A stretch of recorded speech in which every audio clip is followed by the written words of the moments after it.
106 minutes into a scoreless, grinding stalemate in New Jersey, a loose ball bounces inside the crowded penalty box.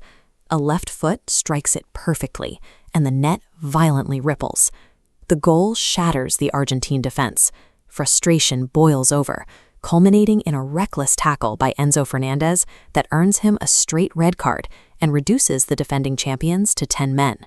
The strike belongs to Ferran Torres, a second-half substitute who found the exact inch of space needed to end the deadlock. That single shot extends an active unbeaten streak to 38 matches. It also makes Spain the first nation to simultaneously hold the European Championship, the Women's World Cup, and the Men's World Cup. 16 years after their last global triumph, the Spanish national team has assembled the most thorough and cohesive dynasty in modern international football. To understand how they reached this peak, you have to look back at the tactical identity of their 2010 golden generation, tiki-taka. The logic was simple. If you execute a continuous loop of short, rapid passes and never surrender the ball, the opponent cannot score. For a few years, it completely neutralized global competition, but international managers learned how to defend it. They packed their penalty boxes, absorbed the endless passing, and waited for mistakes. The strategy that built Spanish football became a trap, leading directly to humiliating early exits in the 2014 and 2022 World Cups. Spain faced a highly specific engineering problem.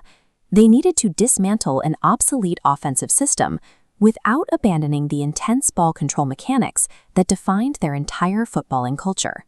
The solution began in their domestic youth academies. Facilities across the country maintained a strict curriculum, ensuring every incoming wave of teenagers already possessed elite technical passing skills. When upgrading the senior squad, the Federation promoted Luis de la Fuente, a manager who had spent years coaching those same youth teams.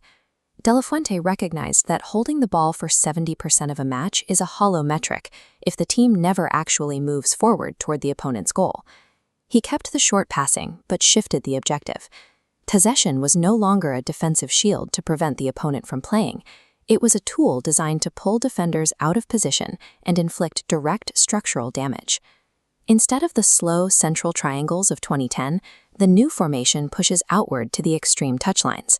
This stretches the defense, opening isolated channels. Spain attacks these instantly, sprinting vertically past defenders, in a strategy defined as death by pace. On one flank, Lamine Yamal operates as the primary agent of this new verticality, aggressively dribbling into the penalty box rather than cycling backward. On the opposite flank, Nico Williams mirrors that aggression. Together, they force fullbacks into one-on-one foot races they cannot win. Injecting raw, direct sprinting speed into a team of surgical passers created an offensive profile that modern defenses could no longer anticipate or contain. Sitting directly in the middle of this high-speed transition is Rodri, the intellectual engine of the entire operation.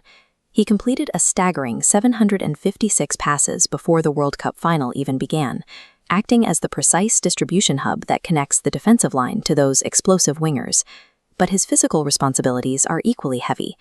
The moment Spain loses the ball, he steps into the passing lanes, using his frame to instantly suffocate opponent counterattacks before they materialize. The young wingers provide the team's lethal edge, but Rodri provides the necessary stability, keeping a top-heavy, highly aggressive system from collapsing under its own momentum.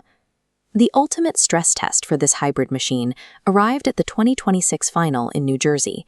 Across the pitch stood defending champions Argentina, and the specific, legendary threat of Lionel Messi. This graphic illustrates Spain's tactical response.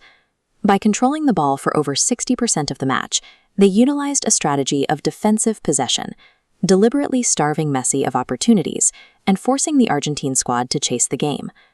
Running for 90 minutes without the ball extracts a severe physical and mental toll. That exhaustion finally broke Argentina's discipline, leading to Enzo Fernandez's red card late in regulation. Spain weaponized their historic possession-based identity to slowly crush their opponent's will. Once the cracks appeared, their new vertical identity delivered the final fatal blow in extra time. The statistical proof of this system's absolute mastery is in the defensive record. Across 8 matches against the best teams on Earth, Spain allowed exactly 1 goal. The 2010 generation relied heavily on a collection of generational superstars. The 2026 squad replaced individual reliance with militant, system-first tactical strangulation. Enduring dominance in modern sports requires discarding nostalgia. You don't stay on top by clinging to a past era, but by building a ruthless, adaptable ecosystem that evolves faster than the game itself.